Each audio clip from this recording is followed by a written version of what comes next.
একটা অফিসিয়াল মসজিদে ইমামতির দায়িত্বে আছি, পাশাপাশি আমার ওয়াইফ এটা বানায়, আমার বাচ্চারা খায়, এই জন্যই বানানো শুরু করা, সেখান থেকেই উদ্যোগটা নেওয়া আর কি। এখন যেহেতু এখানে অনেক সেল হইতেছে, সেজন্য আমিও আসলাম ট্রাই করতে, যে দেখি যদি সেল একটু বেশি হয় তা আলহামদুলিল্লাহ, জাস্ট এই জন্যই আর কিছু না। এটা হচ্ছে ম্যাঙ্গো ফ্লেভার, এক স্লাইস 100 টাকা, যেহেতু এখানকার রেট এটাই, তো এটাতেই বিক্রি করি আর কি। এটা আমার ওয়াইফ বাসায় বানায়। আর এটা হচ্ছে অরেঞ্জ ফ্লেভার, আর এটা হচ্ছে চকলেট, আর একটা আছে ভ্যানিলা।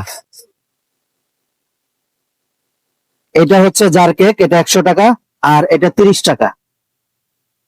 ফিউচারে ভালো কিছু ব্যবসার চিন্তা ভাবনা আছে, আল্লাহ পাক যদি তৌফিক দেয় ভালো কিছু করার, সেই চিন্তা থেকেই ব্যবসার নামা আর কি, ছোট থেকে শুরু করা।